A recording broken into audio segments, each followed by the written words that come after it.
नमस्कार दोस्तों, क्या इस देश के बहुजन समाज के लोगों को मंदिर जाना चाहिए? क्योंकि इस देश में सिर्फ और सिर्फ मंदिर और मस्जिद की बात हो रही है।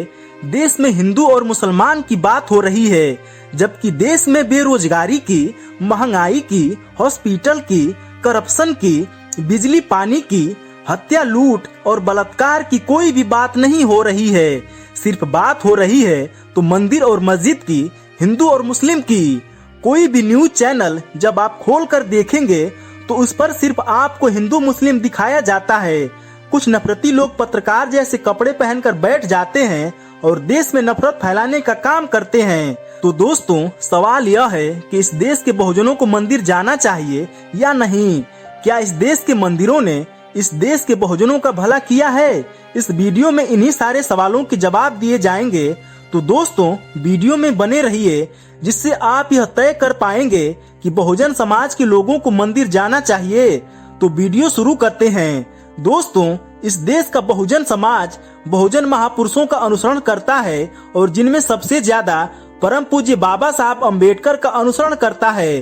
तो दोस्तों, बाबा साहब अम्बेडकर ने एक बात कही थी, जब आप सुबह उठते हैं तो आपके सामने 2 घंटी बजती है। एक घंटी बजती है विद्यालय की तरफ और दूसरी घंटी बजती है मंदिर की तरफ।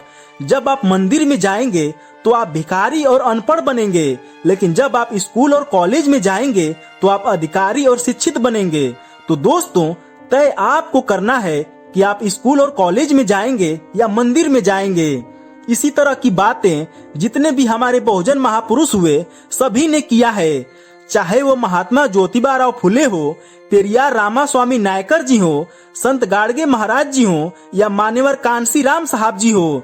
क्योंकि जितने भी हमारे बहुजन महापुरुष हुए उन्होंने सिर्फ शिक्षा को महत्व दिया था, मंदिर और मस्जिद को महत्व नहीं दिया था। महत्व न देने का कारण भी था क्योंकि इस देश के दलितों, शोषितों, पीड़ितों, वंचितों के ऊपर हजारों वर्षों तक इस देश के मनुवादियों ने जुल्म किया था, अत्याचार किया था और उनका शोषण किया था। किसी भी मंदिर ने किसी भी बहुजन समाज के व्यक्ति के लिए कोई भी लड़ाई नहीं लड़ी, किसी भी प्रकार का अधिकार नहीं दिया। तो जिस मंदिर में हजारों वर्षों तक इस देश के दलितों, शोषितों, पीड़ितों, वंचितों को किसी प्रकार का अधिकार नहीं दिया गया, किसी प्रकार की लड़ाई नहीं लड़ी, तो फिर उस मंदिर जाने से क्या फायदा? मंदिरों ने सिर्फ किसी का भला किया है तो इस देश के मनुवादियों और पाखंडियों का भला किया है, किसी और का भला नहीं किया है। इस देश का बहुजन समाज मंदिरों में जाकर हाथ फैलाने का काम करता है, लेकिन उसकी झोली नहीं भरती। उल्टा उसकी झोली में जो पैसा होता है वह मंदिरों में दान कर आता है। अब बात आती है कि इस देश के बहुजनों का भला कैसे हो सकता है और किसने किया है? इस देश के बहुजनों का अगर भला कहीं हुआ है तो स्कूल और कॉलेज ने किया है, क्योंकि स्कूल और कॉलेज में पढ़ करके इस देश का बहुजन चपरासी से लेकर IAS अधिकारी तक बना है, वकील से लेकर जज तक बना है, प्रधान से लेकर राष्ट्रपति तक बना है। तो वह स्कूल और कॉलेज की देन है, किसी मंदिर की देन नहीं है। अगर इस देश का बहुजन बीमार भी पड़ा है तो किसी भी मंदिर ने उसका इलाज नहीं किया है। अगर उसका इलाज कहीं हुआ है तो हॉस्पिटल में हुआ है। इस देश के बहुजनों के साथ अगर अन्याय हुआ है तो उसके साथ अगर किसी ने इंसाफ किया है तो इस देश की कोर्ट कचहरी ने किया है, पुलिस थानों ने किया है, किसी भी मंदिर और मस्जिद ने नहीं किया है। इसलिए हमारे जितने भी बहुजन महापुरुष हुए उन्होंने जो कुछ भी बताया था, जो मार्ग दिखाया था, उनका मार्ग सबसे बेहतरीन था। हमको उनके मार्ग का अनुसरण करना चाहिए। तो दोस्तों, अब आप लोग समझ चुके होंगे कि इस देश के बहुजनों का भला कहाँ हो सकता है।